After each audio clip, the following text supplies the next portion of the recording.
Hello दोस्तों, मैं राजेश कुमार आपके लिए आज लाया हूँ रीजनिंग का सबसे पहला टॉपिक अल्फ़ाबेट। अल्फ़ाबेट में सबसे पहले हम लोग देखते हैं कि जैसा कि आप लोग को ज्ञात है कि अल्फ़ाबेट में टोटल नंबर ऑफ लेटर 26 होता है। इसके बाद प्रत्येक लेटर को आप लोग कोडिंग दे सकते हैं 1 से लेकर के 26 तक। 1 से 26 तक का बहुत सारा टीचर्स आपको इसको याद कराने के लिए बोलेंगे। आप इस पर ध्यान मत दीजिए, याद आपको ऑटोमेटिकली हो जाएगा प्रॉब्लम प्रैक्टिस के जरिए। इसके बाद गिनती अगर आप करते हैं ए से, कोई व्यक्ति अगर ए से जेड की ओर गिनती कर रहा है तो ये होगा आपका भाई बाएं दिशा। ठीक है, बाएं दिशा में गिनती के लिए आप चले तो आपका मिडिल लेटर कौन सा होगा? एम। अगर आप जेड से गिनती के लिए जा रहे हैं ए की ओर तो ये आपका होगा दायां दिशा। दायां दिशा में मिडिल लेटर हो जाएगा आपका एन। गिनती करके देख लीजिए 1 2 3 4 5 6 7 8 9 10 11 12 और 13। नंबर ऑफ लेटर की आवश्यकता हमको एक का पड़ेगा कब? जबकि आपका ये बायां से दायां में पहुंच जाए, अर्थात एन जो आप दायां से गिनती कर रहे थे ये बायां पे चला जाए, बाएं के जगह पे। तो इसके लिए एक नंबर ऑफ लेटर का जरूरत पड़ेगा हमको। ये नंबर ऑफ लेटर आप 26 में टोटल में जोड़ सकते हैं। तो ये हो गया 27। ये 27 लेटर हमारे पास कब आया? जबकि दाएं से आपने गिनती किया तब।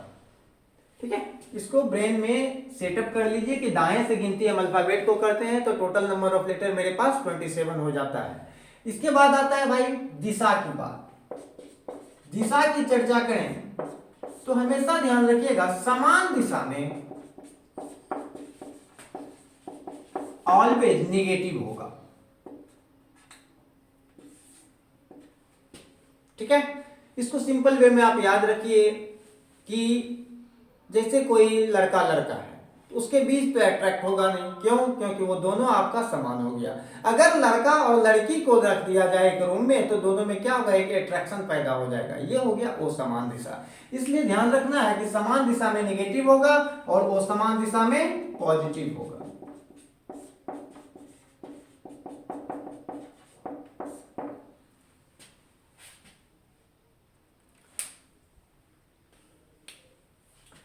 जस्ट अभी आपने देखा कि नंबर ऑफ लेटर मेरे पास हो गया 27। इसको ज्ञात करने के लिए कि आपका जैसे 27 है, बाय द वे आ जाए 30 63 36, ये 63वां लेटर या 36वां लेटर अल्फाबेट में कौन सा होगा, इसको ज्ञात करने के लिए एक थ्योरी का आता है भाई, बॉल थ्योरी। बॉल थ्योरी क्या कहता है कि अल्फाबेट को, टोटल नंबर ऑफ लेटर को आप एक राउंड टेबल पे बैठा दें समान दूरी पे।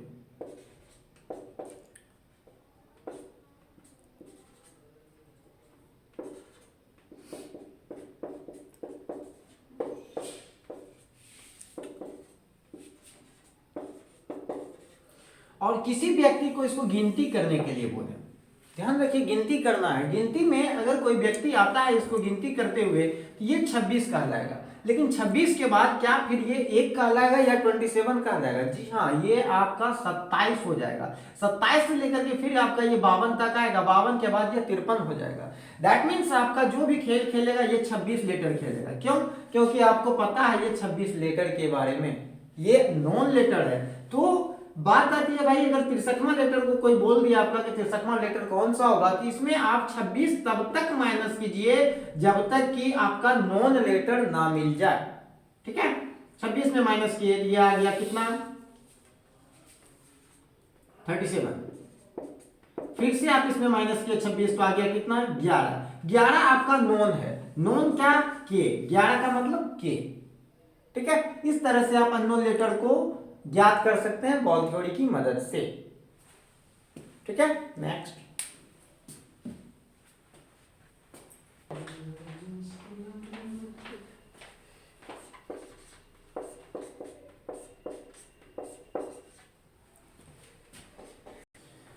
इसके बाद आता है भाई RP1 और RP2। ये थ्योरी को ध्यान से देख लीजिए। ये थ्योरी आपके पास मैं कोडिंग में फिर से लाऊंगा।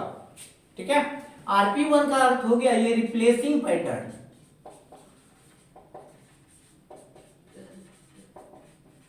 रिप्लेसिंग पैटर्न फर्स्ट इसको क्यों कह रहे हैं, तो जब आप देखिए एक है ये 14 है, दोनों को अगर आप ऐड करते हैं तो क्या आ जाएगा 15, 17, 19, इस तरह से ये 39 तक आएगा।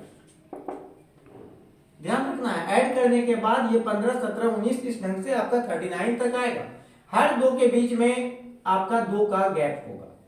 अगर आप इसको माइनस करते हैं तो आपका ये किसी को भी आप माइनस कीजिए 13 देगा। ठीक है, इस तरह से आपका RP2 क्या कहता है कि आप किसी को भी जोड़ दें हम 27 होंगे। आप किसी को भी उठा लीजिए, ये है RP2। ध्यान आपको रखना है RP2 को, ये सबसे ज्यादा खतरनाक क्वेश्चन इस पे आता है। ये कोडिंग में जिस समय आएगा तो ये अपने पैटर्न को फॉलो नहीं करेगा। ठीक है, इसलिए आपको RP1 की अपेक्षा RP2 को ज्यादा ध्यान देना है। दोस्तों अब आता है अल्फाबेट के क्वेश्चन पे सवाल। तो सबसे पहला क्वेश्चन जो आता है अल्फाबेट में कि डिक्शनरी के ऊपर आधारित, डिक्शनरी में कैसे आप किसी लेटर को अगर आपको बोल दिया जाए BOY को खोजने के लिए इसका नहीं मालूम है क्या होगा, तो बॉय का कैसे आप डिक्शनरी में खोजते हैं। तो सबसे पहले क्या करते हैं, B वाला लेटर पे जाते हैं, B वाला में फिर A रहता है, B रहता है, C रहता है, दैट मीन्स या दूसरे भाषा में कहें तो डिक्शनरी सबसे पहले A से शुरू करता है, A रहेगा। इस ढंग से ये Z तक चलेगा तो जाकर के इसका B आएगा, फिर ये B जाएगा Z तक, तब ये आपका B से शुरू होगा। दैट मीन्स क्या हो गया, कहने का मतलब कि जो सबसे कम वैल्यू होगा डिक्शनरी में वह पहले मिलेगा। इसी पे ये काम करता है। जैसे आपके सामने क्वेश्चन मिलेगा कि शब्दकोश के अनुसार निम्नलिखित शब्दों को व्यवस्थित करें और उस पर अपने उत्तर को चयन कीजिए या चयनित कीजिए।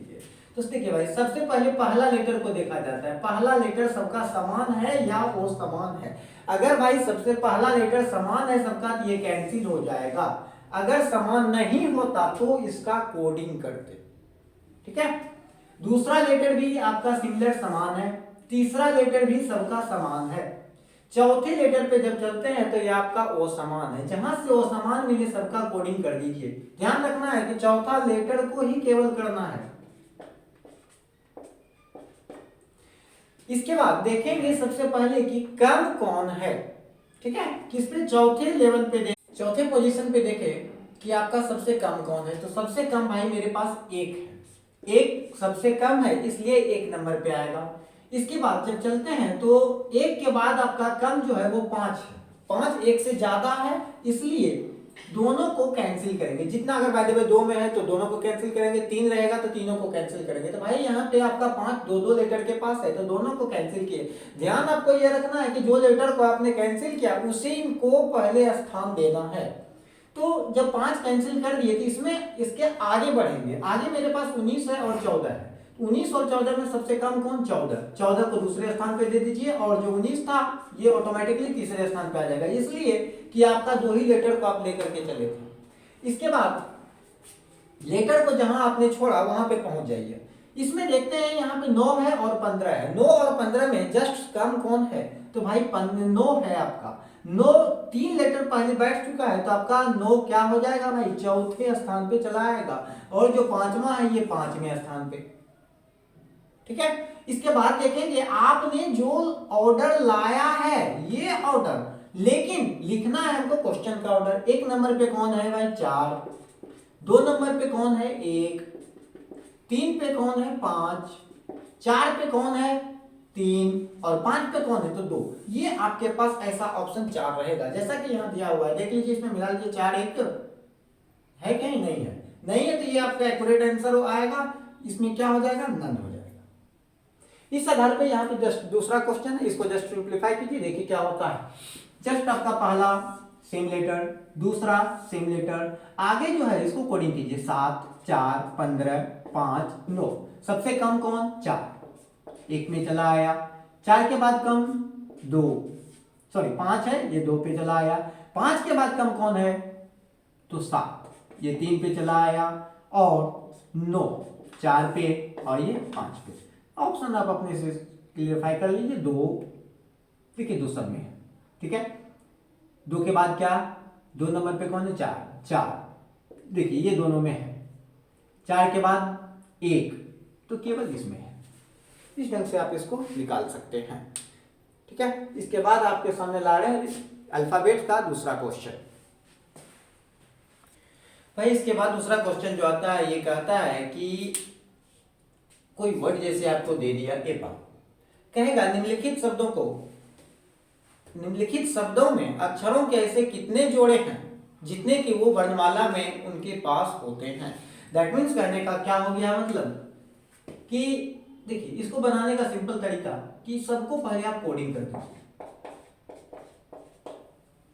इसके बाद आप गिनती कीजिए प्रत्येक लेटर को, चाहे बाएं से हो या दाएं से हो। तो बाएं से गिनती करेंगे, ध्यान रखना है कि आपकी गिनती और ऊपर का लेटर जहां मैच करेगा वो एक जोड़ा देगा।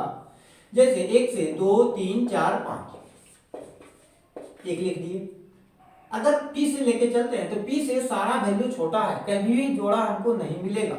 12 से सेम कंडीशन। अगेन आप 5 से चलिए, 5 से चलिए तो 6 7 8 9 नहीं है।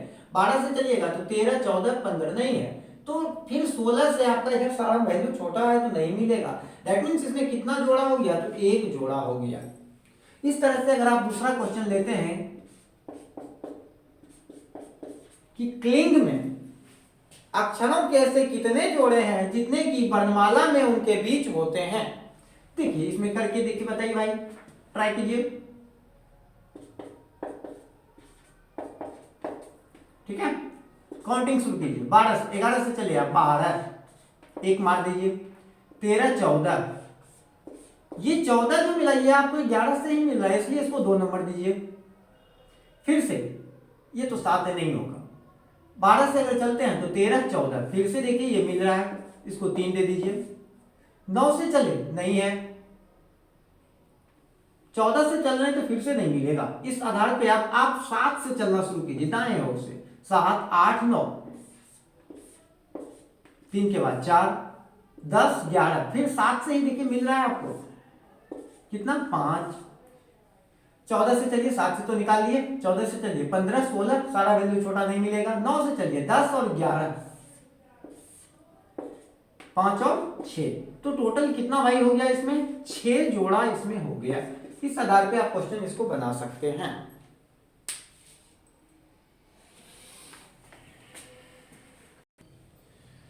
भाई अगर आपको मेरा वीडियो अच्छा लग रहा है तो आप सबसे पहले इसको सब्सक्राइब कर दें और लाइक जस्ट ठोक दें, ताकि मैं आपके लिए आगे वीडियो बना सकूं, ठीक है। इसके बाद देखते हैं अल्फाबेट का अगला क्वेश्चन, जो कि आपका कह रहा है कि शब्द ब्रेक्स को अंग्रेजी वर्णमाला के क्रम में व्यवस्थित किया करें तो कितना लेटर या कितना वर्णों का स्थान वो परिवर्तित रहेगा। इस क्वेश्चन को दूसरी तरह से पूछता है कि शब्द ब्रेक्स को वर्णमाला के क्रमानुसार व्यवस्थित किया जाए तो कितने अक्षरों का स्थान वो परिवर्तित होगा, या कहेगा पुनर्व्यवस्था के बाद कितने स्थान यथावत रहेंगे। तो इसमें भाई कुछ नहीं करना है आपको, जस्ट जो भी लेटर है उसका कोडिंग कर दो। 2 18 1 11 5 19। सबसे पहले देख लीजिए इसमें सबसे कम कौन है, तो सबसे कम कौन है भाई? 1। इसके बाद कौन है? बी। जस्ट लिखते जाइए शुरू से। बी के बाद कौन है भाई? 5 के बाद कौन है? तो 11 के बाद कौन है? 18, और 18 के बाद कौन है? 19।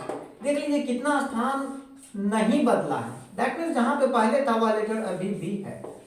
तो कितना स्थान है? 2, ठीक है। देखिए दूसरा क्वेश्चन को इसी पे ट्राई कर लीजिए। प्रोडक्ट,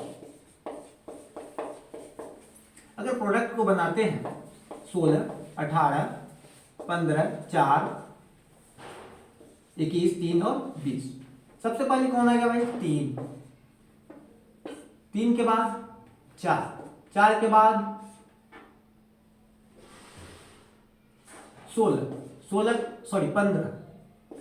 15 के बाद 16 के बाद कौन है? 18, 18 के बाद कौन है 20, 20 के बाद कौन है तो 21। देखिए कितना लेटर है इसमें, तो 1 लेटर है। ठीक है, ये है मेरा अल्फाबेट का फर्स्ट पार्ट। अगर वीडियो आपको अच्छा लगा तो इसको जस्ट आप मेरा सब्सक्राइब करें इसको और लाइक ठोक दीजिए। ठीक है।